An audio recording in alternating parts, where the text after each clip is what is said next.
दौर में जेनजी हर एक फील्ड में अपना मतलब स्थान बना रहे हैं, तो अगर आप एक एज अ ऑर्गेनाइजेशन जेनजी को हायर करते हैं तो उनके अंदर क्या क्राइटेरिया देखते हैं और किस बिहाफ पे आप उनको हायर करते हैं? देखिए अभिषेक जी, ये बहुत अच्छा क्वेश्चन है आपका, क्योंकि जेनजी आज की ज़रूरत है। आप जेनजी के बिना ऑर्गेनाइजेशन नहीं चला सकते हैं, क्योंकि उम्र तो लोग का बढ़ रहा है। जो सीनियर हो रहे हैं वो आज नहीं तो कल रिटायर होंगे या रिटायर हो रहे हैं या उनका अपना कॉन्स्टेंट है। तो जेनजी को हायर करना भी ऑर्गेनाइजेशन को ज़रूरी है, और जेनजी के साथ जो चैलेंजेस हैं वो तो हैं ही। वो बेसिकली चैलेंज इस क्यों आया है उसको समझना होगा, तो आप समझ जाएंगे कि कैसे आप जेनजी को हायर करें तो आपको उसमें से आपके काम लायक मिल जाएंगे।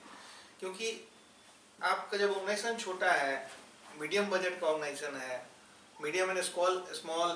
माइक्रो इकोनॉमी में और माइक्रो इंडस्ट्री और स्मॉल इंडस्ट्री में आता है, तो आसान नहीं है कि आप सब सारे जेनजी जो आईआईटी से आ रहे हैं या प्रीमियम इंस्टीट्यूशन से आ रहे हैं उनको आप हायर कर पाएँ। तो आपको तो टैलेंट खोजना है, और शायद इतना बड़ा ऑर्गेनाइजेशन जो है तो उसमें भी टैलेंट जो है और टैलेंट जो है बड़ा डाइवर्स टैलेंट है। तो अगर आप देखेंगे कि अगर जेनजी को हायर करना है हमें, तो हम उस डाइवर्स टैलेंट को कैसे यूटिलाइज करें और कैसे उस मॉडल में जाए, तो आपको क्राइटेरिया भी बदलना पड़ेगा। हमारे लिए हमारा क्राइटेरिया क्या है कि हम जेनजीज को हायर करते हैं मीडियम और स्मॉल टाउन से, जो विलेजेस से आए हैं, जो कस्बे से आए हैं और शहर में उन्होंने अपना रोजगार खोजना शुरू किया है, और वैसे लोगों को हम लोग कोशिश करते हैं, या छोटे शहरों में जाते हैं, वहाँ से हम टैलेंट को खोजते हैं और निकालते हैं और फिर हायर करते हैं।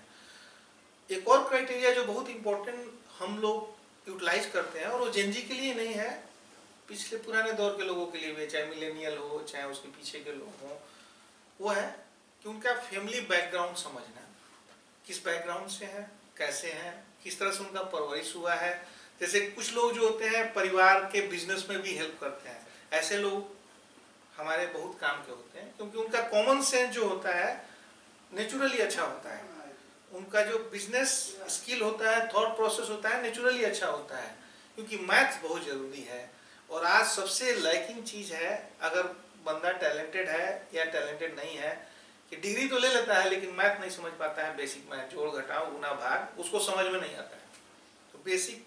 एनालिटिकल स्किल और मैथ की कमी होने के कारण लोग अपना दिमाग नहीं लगा पाते हैं, या दिमाग लगाते हैं तो उल्टे ढंग से लगा जाते हैं जिसको ज़रूरत नहीं। तो उसमें एक और जो क्राइटेरिया हम लोग देखते हैं, जो तीसरा क्राइटेरिया जो है, दूसरा तो हमने बताया कि फैमिली बैकग्राउंड, और उस फैमिली बैकग्राउंड के अंदर आप जाएंगे तो एक स्पेसिफिक चीज़ है जो कि मैं पर्सनली, मेरी टीम नहीं या हमारा ऑर्गेनाइजेशन नहीं, उसके लिए कोई हमारे लिए कोई वो मतलब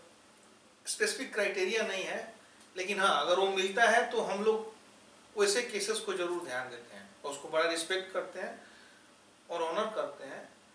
और उसमें हमने देखा है कि 80 to 95% केसेस जो हैं अच्छे ही मिलते हैं, अगर वो हमारे बाकी क्राइटेरिया में पास करते हैं। तो वो है बिन बाप का बच्चा, जिन बच्चों के फादर नहीं है, अर्ली एज में चले गए हैं, या इवन 5 साल 10 साल पहले चले गए हैं, या 5 साल भी पहले गए हैं, तो उनको ना दुनिया की हकीकत का अलग तरह का अंदाजा होता है, जो कि नॉर्मल बच्चों में नहीं होता है। खासकर जेनजीज में भी वो बड़े बैलेंस्ड बच्चे होते हैं, वो हवा में नहीं बात करते हैं, वो समझते हैं कि क्या हकीकत है, क्या रियलिटी है, किसी काम को होने में जो समय लगता है उसमें कितना समय लगता है। तो ऐसे तो बहुत सारा क्राइटेरिया है, हमारी ऑर्गेनाइजेशन किसी स्पेसिफिक क्राइटेरिया पे नहीं चलती है, लेकिन जहाँ तक मैं अपना एक्सपीरियंस बताऊँ या मेरी टीम के एक्सपीरियंस बताऊँ, तो हम जब ऐसे लोगों को देखते हैं तो उनको ज़रूर कोशिश करते हैं कि उनके थोड़ा तह में जाके तहकीकात करें, और शायद कोशिश करें अगर वो हमारे बाकी मामलों में फिट बैठते हैं उनको हायर करें।